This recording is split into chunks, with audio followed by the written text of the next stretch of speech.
আসসালামু আলাইকুম বন্ধুরা, সিভিল ডিপ্লোমা ম্যাজিকে তোমাদেরকে স্বাগত। আজকে আমি তোমাদের জন্য নিয়ে এসেছি সিভিল ডিপ্লোমার চতুর্থ পর্বের সাবজেক্ট জিওটেকনিক্যাল ইঞ্জিনিয়ারিং এর দ্বিতীয় অধ্যায়ে এখানে আমরা এই অধ্যায়টির নাম প্রাথমিক সংজ্ঞা, মাটির প্রাথমিক সংজ্ঞা ও পরীক্ষা। ঠিক আছে, তো এখানে যেহেতু মাটির প্রাথমিক সংজ্ঞা বলছে, এখানে আমাদের এই যে প্রথম অধ্যায়ে প্রথম ভিডিওতে আমরা প্রথমে কি দেখছি, মাটির ফেজ ডায়াগ্রাম দেখছি। একটা ছিল ত্রিদশা এবং একটা ছিল দ্বিদশার চিত্র আর কি। তো ওই চিত্রগুলোই আমাদের যদি ভালো করে বুঝে থাকি তাহলে আজকে এই সংজ্ঞাগুলো আমরা খুব ভালো করে বুঝবো। তো আমরা এই যে আমি যে সংজ্ঞাটা লিখেছি ভয়েড রেশিওর সংজ্ঞা, তার আগে বলে নিই যে এই সংজ্ঞাগুলো যে মানে খুব ভালোভাবে বুঝলেই আমরা অঙ্কগুলো বুঝতে পারবো। আর জিওটেকনিক্যাল ইঞ্জিনিয়ারিং এর এই দ্বিতীয় অধ্যায়টা বলতে পারি আমরা যে এই বইটার মাস্টার অধ্যায়। হ্যাঁ, এই অধ্যায়ে থেকে ম্যাক্সিমাম সংজ্ঞা, ম্যাক্সিমাম অঙ্ক পরীক্ষাতে আসে। অন্যগুলো আমরা খুব সহজে বুঝতে পারবো, এগুলো যে তবে আমাদের ধাপে ধাপে পড়াশোনাটা করে তবে অঙ্ক করতে হবে, তাহলে আমরা অঙ্কগুলো খুব সহজেই পারবো। তো এখানে ভয়েড রেশিও, যে এটা আমাদের কি ভয়েড রেশিওর সংজ্ঞা। আমাদের এই ভয়েড রেশিওর এত বড় সংজ্ঞা দেখে তোমরা ঘাবড়ে যেও না, কেননা আমি এখানে একটু বিস্তারিত একটু লিখেছি যাতে তোমরা বুঝতে পারো। লেখাটা দেখে ভাবো না যে এটা অনেক বড়, এটা হয়তো পারবো না, এরকম কিছুই না। আমরা যদি সংজ্ঞার চেয়ে আগে যদি আমরা ইকুয়েশন থেকে শুরু করি তাহলে মনে হয় আমরা খুব সহজে বুঝবো। তো আমি একটু উল্টাভাবে করছি, সবাই এটা পরে লেখে, আমি এটা আগে লিখবো। ওকে, আমাদের প্রথমে ডায়াগ্রামটা দেখব। ওকে, যেহেতু আমরা ডায়াগ্রামটা প্রথম ভিডিওতে দেখেছি, আমার মনে হয় যে তোমরা খুব সহজে বুঝবা। আমাদের ডায়াগ্রামে কি ছিল, একটা ছিল হচ্ছে এখানে আমাদের প্রাথমিকভাবে যদি আমরা ধরি তাহলে এটা আমাদের মাটি বা সলিড অংশ বা কঠিন অংশ। কঠিনের ইংলিশ কিন্তু সলিড, এটা এস ধরতে পারি আমরা, সলিড থেকে এস। ঠিক আছে,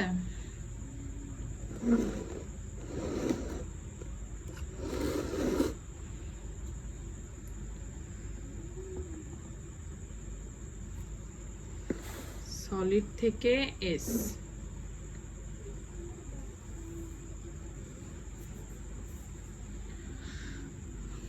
আর এখানে কিন্তু আমাদের কি ছিল, পানি ছিল আর কি ছিল, বাতাস ছিল। কিন্তু আমাদের এই ইকুয়েশনটাতে আমাদের লাগবে কি,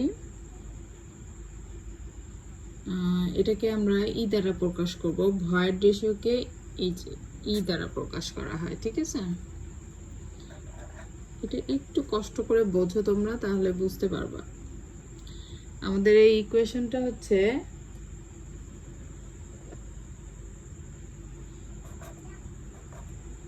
ভিভি বা ভিএস। ওকে, তাহলে আমরা এই ইকুয়েশন থেকে বুঝতে পারছি ভলিউম অফ ভয়েড ভাগ হচ্ছে ভলিউম অফ সলিড। অর্থাৎ আমাদের কিন্তু দুইটা অংশ ছিল, প্রধানত আমাদের দুইটা অংশ। একটা ছিল কঠিন, মাটির মধ্যে আমাদের ছিল কি, মাটির মধ্যে আমাদের ছিল এই যে এই কঠিন অংশগুলো ছিল, মাটির দানাগুলো ছিল। হ্যাঁ, মাটির দানা ছিল, আর এর মাঝখানে ছিল ফাঁকা বা ভয়েড। এই ভয়েডের মধ্যে ছিল দুইটা জিনিস, একটা হচ্ছে পানি, একটা ছিল পানি এবং ছিল কি বাতাস, তাই না, বাতাস বা বায়ু। আর এটা হচ্ছে মাটি। ঠিক আছে, কঠিন যেটা। হ্যাঁ, তাহলে আমাদের এখানে কি কি ছিল, মূলত একটা কঠিন ছিল আর একটা ফাঁকা অংশ ছিল। তো আমরা এখানে পানি এবং বাতাস বিবেচনা না করে আমরা যদি ভাবি যে এটা সলিড অংশ, এটা হচ্ছে ভয়েড অংশ। এইটুকু হচ্ছে আমাদের কি ভয়েড অংশ, ভয়েড বা ফাঁকা অংশ, ভয়েড অংশ। আর এটা হচ্ছে আমাদের সলিড, ভয়েড বা ফাঁকা। ওকে, তাহলে আমাদের এইটুকুর আয়তন আসতেছে কি ভিভি, ভলিউম অফ ভয়েড, বুঝতে পেরেছি আমরা। আর এটা হচ্ছে volume of volume of solid. ঠিক আছে, এখান থেকে আমাদের এই যে এটা পাইছি। এখন আমি তোমাদেরকে এই সংজ্ঞাটা বোঝাবো। দেখো কি বলছে, কোনো মাটির নমুনায় সাংগঠনিক কাঠামোতে কঠিন অংশের তুলনায় ভয়েড বা ফাঁকা অংশের পরিমাণকে ভয়েড রেশিও বলে। হ্যাঁ, কঠিন অংশের তুলনায়, হ্যাঁ, এই যে হরের সাথে কিন্তু লবের তুলনার কথা বলছে। কঠিন অংশের তুলনায় ভয়েড অংশের অনুপাতকে কি বলে? ভয়েড অংশের পরিমাণকে, হ্যাঁ, কি বলে? ভয়েড রেশিও বলে। বা এটাকে আমরা এটাও বলতে পারি যে এটি ভয়েড ও কঠিন অংশের একটি অনুপাত। হ্যাঁ, একটি অনুপাত। এবং ভয়েড রেশিওকে ই দ্বারা প্রকাশ করা হয়। এটাকে কি দ্বারা প্রকাশ করা হয়? ই দ্বারা প্রকাশ করা হয়। এখানে আরেকটি জিনিস, কোনো মাটির নমুনায় কথাটা আছে। অনেকের মনে হতে পারে নমুনাটা কি? হ্যাঁ, আমরা যখন কোনো কিছু পরীক্ষা করি তাহলে কি আমরা কি নেই? আমরা কি একটা জায়গার একটা মাঠের মাটি যদি আমরা পরীক্ষা করতে চাই, একটা বিল্ডিং এর জন্য একটা জায়গার মাটি আমরা পরীক্ষা করব, আমাদের তো ওই পুরো জায়গাটা আমাদের পরীক্ষা নিয়ে আসা সম্ভব না। আমরা ওখান থেকে কিছু মাটি কালেক্ট করে পরীক্ষা করি। হ্যাঁ, তাহলে আমরা যেটুকু মাটি এই যে পরীক্ষা করার জন্য সংগ্রহ করি সেটাই কিন্তু আমাদের নমুনা। ঠিক আছে, তাহলে কোনো মাটির নমুনায় সাংগঠনিক কাঠামোতে কি হয়? কাঠামোতে কঠিন অংশের তুলনায় ভয়েড বা ফাঁকা অংশের পরিমাণকে ভয়েড রেশিও বলে। এটি ভয়েড ও কঠিন অংশের অনুপাত। হ্যাঁ, এই যে এটি ভয়েড ও কঠিন অংশের একটি অনুপাত। ভয়েড রেশিওকে কি দ্বারা প্রকাশ করা হয়? ই দ্বারা প্রকাশ করা হয়। এবং এর মানটা বেশিরভাগ সময় কি হয়? 1 এর কম হয়। তবে কোনো মাটির ক্ষেত্রে 1 এর একটু বেশিও হতে পারে। আর আরেকটা জিনিস, সেটা হচ্ছে মোটা দানার মাটির ভয়েড রেশিও কম হয়। মাটি কিন্তু মোটা, কিন্তু ভয়েড রেশিও কি কম। আর সূক্ষ্ম দানার ভয়েড রেশিও বেশি হয়। ঠিক আছে, এইটুকুই আমাদের ভয়েড রেশিও সম্পর্কে। ওকে, নেক্সট এখানে আছে সরন্ধ্রতা। সরন্ধ্রতা বা পরোসিটি। আমি মনে করতেছি যে তোমরা এটা বুঝে গেছো। তো আমি পরেরটাতে গেলাম। কোনো প্রশ্ন থাকলে অবশ্যই কমেন্টসে জানাবা এবং আমার চ্যানেলটা সাবস্ক্রাইব এবং লাইক শেয়ার করবা। তোমরা যদি আমাকে উৎসাহ দাও তাহলে আমি তোমাদের জন্য নতুন নতুন ভিডিও বানাবো যেটা তোমাদের উপকারে আসবে। So please subscribe and like share. Okay, সরন্ধ্রতা বা পরোসিটি, এটা কি বলছে?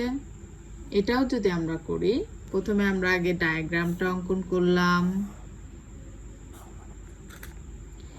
সেম ডায়াগ্রামই যদি আমরা অঙ্কন করি তাহলে কি হবে?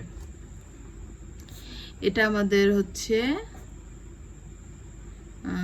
ভলিউম, যদি আমরা বলি ভলিউম অফ সলিড। এখানে কি সলিড, তাই না? কঠিন অংশ যেটা।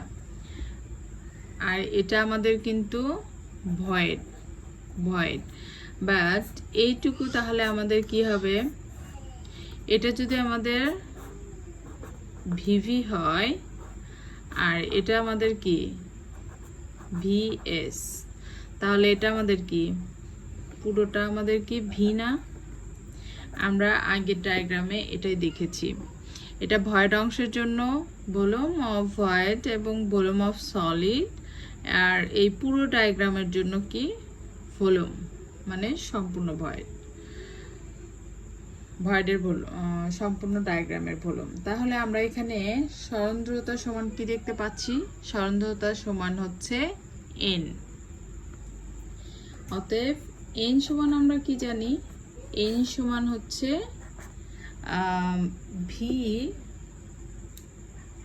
v ভাগ হচ্ছে এই যে টোটাল ভলিউমকে কি বলে? মোট ভলিউমের অনুপাতকে, ভলিউম অফ ভয়েডের সাথে মোট ভলিউমের অনুপাতকে কি বলে? আমাদের সরন্ধ্রতা বা পরোসিটি। এটা আমাদের খুব লাগে।